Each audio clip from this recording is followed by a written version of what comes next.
আপনি দেখবেন media intentionally অভ্যুত্থানের সামনে যারা ছিল তাদের চরিত্র হননের চেষ্টা করেছে, এবং যা জানা গেল এই রিপোর্টের মধ্য দিয়ে তাদেরকে দুর্নীতিবাজ হিসেবে প্রমাণের বিভিন্ন সময় চেষ্টা করেছে। আমি অন্তত এখানে 100টা মিডিয়া আছে, সব মিলিয়ে ছোট বড় মেইন স্ট্রিম, এখানে হচ্ছে সোশ্যাল মিডিয়া, মাল্টিমিডিয়া, আমি সবাইকে সামনে রেখে আমি চ্যালেঞ্জ দিতে পারি। ওইদিন একজন রাজনীতিবিদ বলেছেন যে বিভিন্ন ব্যবসায়িক প্রতিষ্ঠান থেকে নাকি আমরা টাকা নিয়ে আসছি। আমি আপনাদেরকে চ্যালেঞ্জ দিলাম, বাংলাদেশের যতগুলো ব্যবসায়িক প্রতিষ্ঠান আছে, দুর্নীতি তো করা যায় না, ওই ব্যক্তি নিজে এসে সাক্ষ্য দিবেন।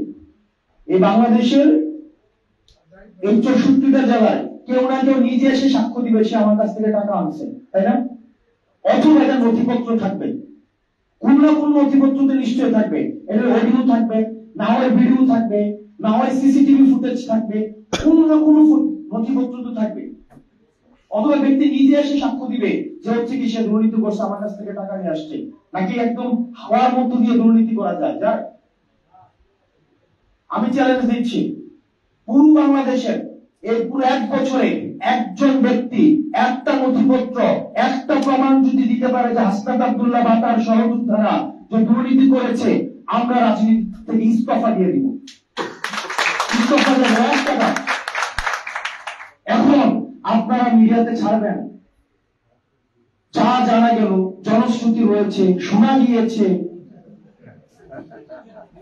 300 কোটি টাকার দুর্নীতি সম্পর্কে যা জানা গেল, একটা পরে হচ্ছে এই যে ক্লিকবেট জার্নালিজম, এগুলো কোন উদ্দেশ্য করছেন এটা আমরা বুঝি, এটা কার প্রেসক্রিপশন আমরা সেটাও বুঝি, না নিয়ম কি আমরা সেটাও বুঝি। আমরা আপনাদের শত্রু না, আপনারা যারা আমাদেরকে শত্রু জ্ঞান করছেন, আমরা আপনাদের শত্রু না, আমরা বাংলাদেশটাকে সুন্দর করতে চাইছিলাম। কিন্তু আপনারা হচ্ছে প্রতিষ্ঠিত হাজার হাজার কোটি টাকার দুর্নীতিবাজের সাথে আমাদেরকে ইকুয়েট করার চেষ্টা করছেন বিভিন্ন ভাবে। আপনারা স্টেট মেকানিজম ব্যবহার করার মধ্যে আমাদেরকে সমান করার চেষ্টা করছেন। এটার যে মূল্য আমাদেরকে চুকাইতে হবে, সেই জায়গা থেকে আজকে দেখলাম কালের কণ্ঠে আরেকটা নিউজ করছে যে আমরা নাকি আসন ভাগাভাগি করতেছি। 20টা আসন চাইছি, 17টা রাজি হয়েছে। আমি অনেকগুলা এখানে আমার বিভাগেরও শিক্ষার্থী আছে যারা হচ্ছে এখানে এখন সাংবাদিকতার সাথে যুক্ত হয়েছে, আমাদের এগুলো পড়াইছে। আমরা তো রেফারেন্সিং বুঝি, পড়াশোনা ছাড়া তো এখানে আসি নাই। আমি অনেকবার নিউজটা দেখলাম এখানে কোন রেফারেন্স ব্যবহার করা হয়েছে, কোন রেফারেন্সই দেওয়া হয়নি, মনে হচ্ছে ফেসবুক স্ট্যাটাস। এভাবে যদি আপনারা চরিত্র হনন করার চেষ্টা করেন একটা রাজনৈতিক দলের, ডিবিসি একটা নিউজ চ্যানেল আছে, আমি নিজে দেখেছি, আমি নিজে সাক্ষী। 18 জুলাই 19 জুলাই কিভাবে ফোন দিয়ে ডিবিসি হচ্ছে, এবং আমার কাছে এখন প্রমাণ আছে যে কিভাবে হচ্ছে ভিডিওকে ডিস্টর্ট করে।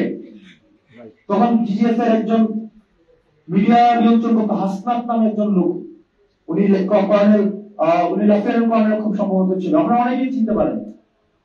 আপনারা ওই দিন পদ্মায় কারা কারা ছিলেন? এখানে কি একজনও ছিলেন না পদ্মায়? একজন সাংবাদিকও ছিলেন না ওই দিন? অনেক 30 জন সাংবাদিক ছিল পদ্মায়।